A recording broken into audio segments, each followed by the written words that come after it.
Hello. In this video I'm painting the toy plane that you will have seen, or you may have seen, in my previous video. Unfortunately, I don't have the whole video clip here. You can see we're starting a little way into the process, and that's purely because of the rather boring reason that the earlier footage fails to cooperate with me, so I'm afraid it has been expunged, and we're starting a little way into the process. You've not missed much, just a slightly too thick undercoat and the beginnings of the camouflage on the wings here. And this was actually very relaxing, this process. Far more relaxing than the building of the plane. And that's because I had forgotten how challenging these little planes can be to build, particularly if you don't have small child hands anymore. It's a little hard to get into the more tight corners of the build. It's somewhat frustrating at times. This, however, I really enjoyed this. I really zoned out whilst painting this plane. And it was nice to have a little more freedom, I suppose. I could paint it however I liked, whereas when you're building it, of course, you have to stick to the build. Can't really change anything. I tried to actually follow the markings on the paper there in front of me. You can't really see, I positioned it quite poorly, but in the top left, I'm following those markings as best I can.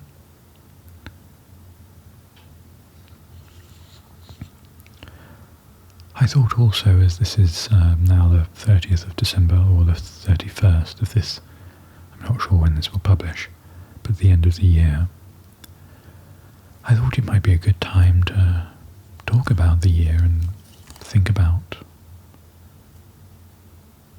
the year ahead. But I also feel like I don't really know what to say about 2020. Obviously it's been quite unpleasant for many of us, including me, because of the pandemic. It's changed so many of our lives that it's hard to look back on it with any positivity or any fondness. The beginning of the year was nice. Nothing really, I don't think we were really aware anything was going on until end of February, beginning of March. Then suddenly everything got quite serious and quite bleak rather quickly.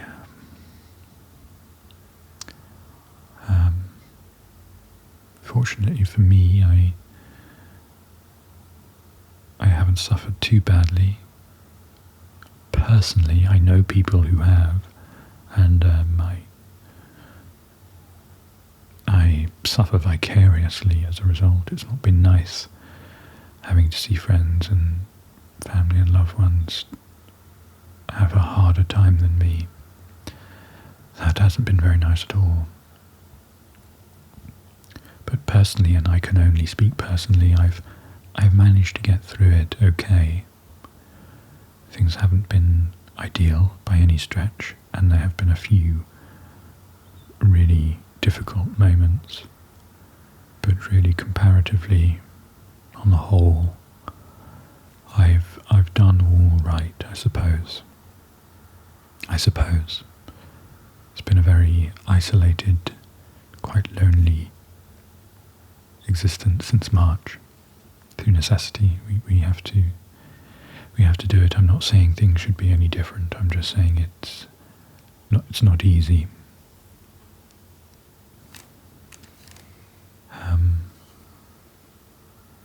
I went for a walk today, and it's a cold day, very cold, at least freezing, maybe -1, -2, and I'm very fortunate to have a lot of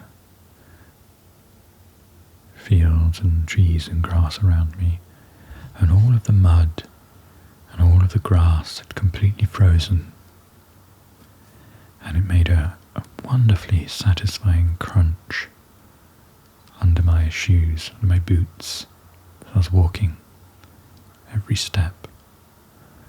And all that mud that had all been swished around and upturned when it wasn't freezing had now solidified in that state, so it looked as if it were ready to squelch underfoot, but as soon as my boot came down on it, all it did was crunch.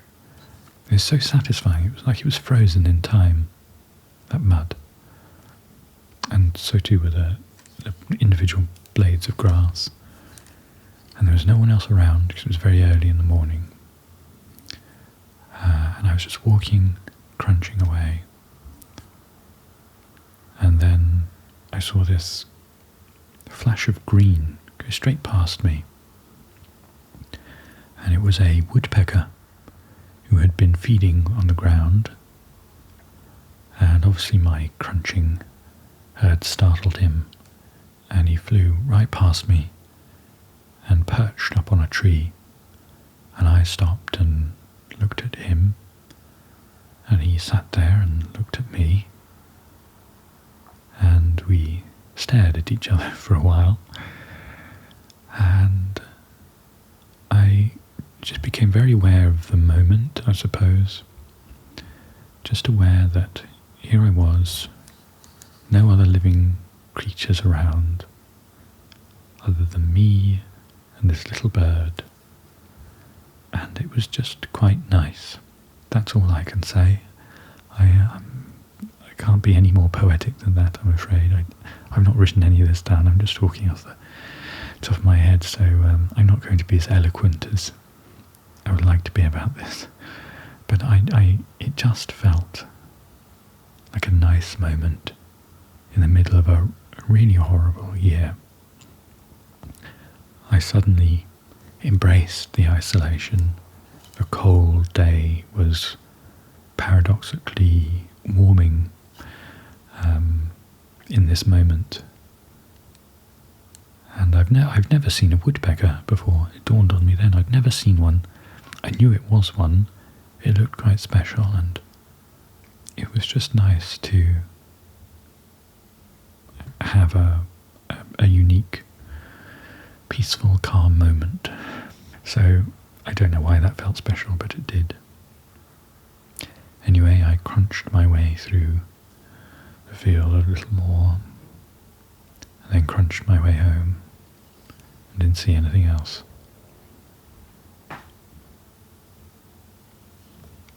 But it was nice. And I'm telling you that story, I think, because I'm trying to think of nice moments throughout the year that I'm grateful for. And I am grateful for those moments of peace that I have found during what is a very turbulent time.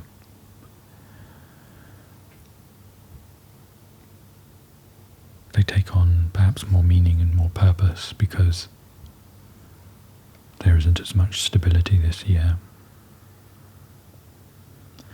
And if anything, I can take away the importance of, the importance of stability, but also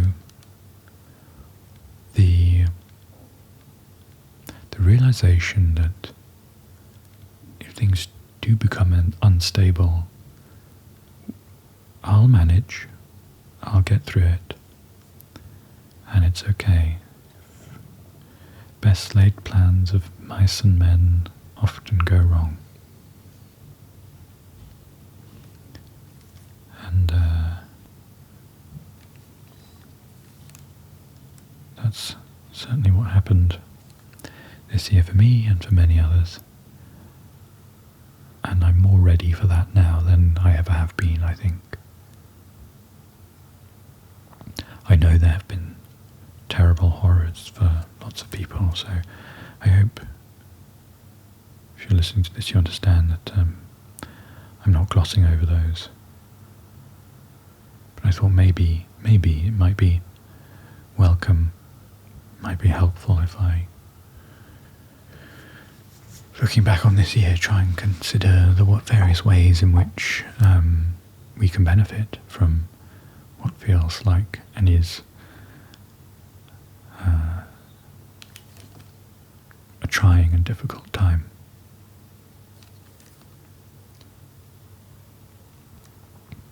I can speak personally and say that I'm grateful for now being better able to deal with my own company. I'm not so afraid to be alone.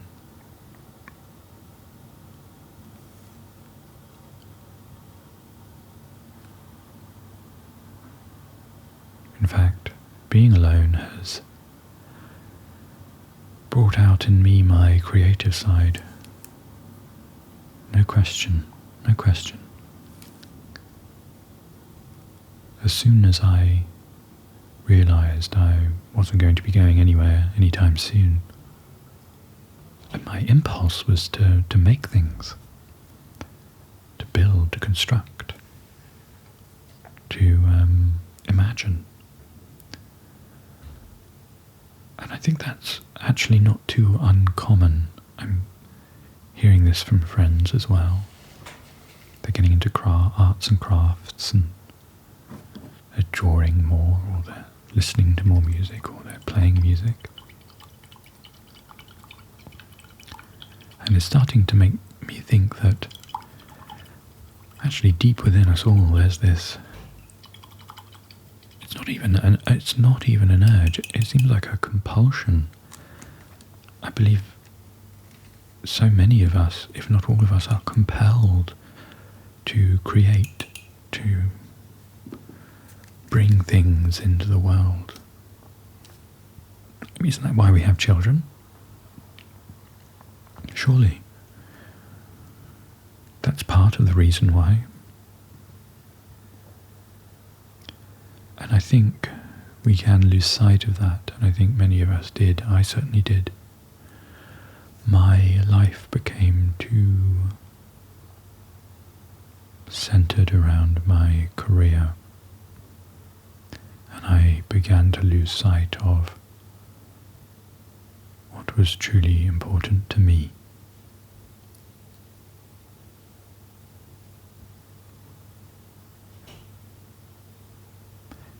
So I've enjoyed the space to be creative. Now that's at the expense of my salary, but I still have enough to eat, and I still have enough to live. And I'm discovering that that's really all I need. Again, this is very personal, talking about my year now specifically rather than metaphorically. For me, I've discovered I don't mind having less so that I might do more. So there's a positive. And I can't imagine I'm alone in that. I would also imagine there are just as many people who feel the opposite, so I'm not naive to that. It's some people who do need work. Well, we all need work, but some people who rely on it for meaning and purpose more than others, and that changes depending on the type of work you do. Some work is inherently meaningless, like mine. I won't tell you what I do, but it could vanish overnight and no one would know. And so if that's the case, then it's perhaps not healthy to allow that to take over your life. Obviously we all need money to get by, but I'm glad I'm able to get a bit more perspective on it. And perspective is another big theme for me of 2020. Perspective. I've been forced to think about my mortality more than I would really rather like to, and other people's mortality. My loved ones, my family, my elders and betters. And at first I was putting my hands in front of my face. I didn't want to see. Fingers in my ears, I didn't want to hear. I don't want to think about that. But I had no choice. I had to. And I think I'm more comfortable with it now. And I think we should, if we can, all try to learn to be more comfortable with the fact that we're all on death row. We just don't really know when our time is going to be. But there's a clock ticking, there's a candle burning, and that's fine. That's fine.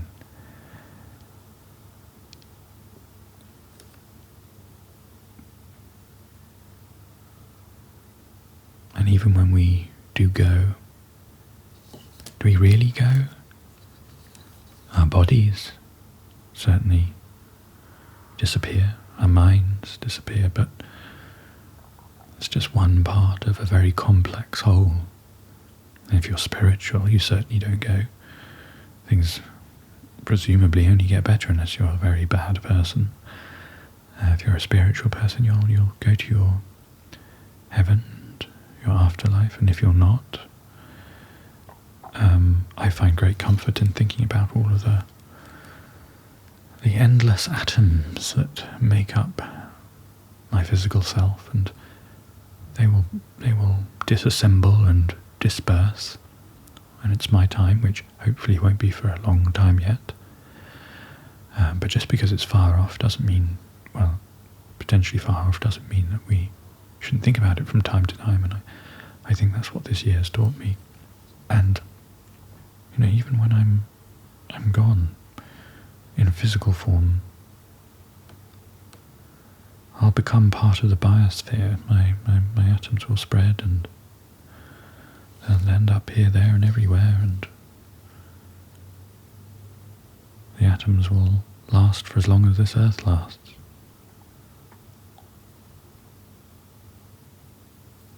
So anyway, I hope that's not dark. That's meant to be comforting. That's just some of the things, that's just one of the things I've been thinking about this year. Because I've had to, because people I love, care about, have had to. It's all part of being alive, it's all part of living. And we've made it this far. And so I think 2021 is only going to be better. It can only be better.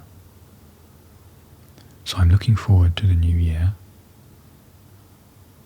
And I wonder what it will bring. I like not knowing.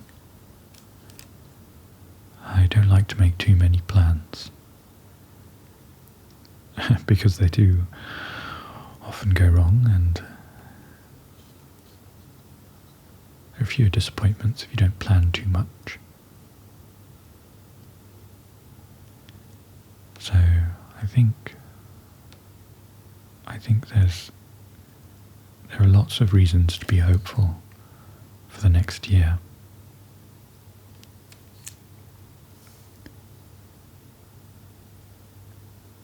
I'm sure it won't be long now before things start to feel more normal again. Anyway, I've rambled on long enough. Thank you all very much for listening, and I hope this was relaxing, and I hope you all have a very happy and peaceful New Year.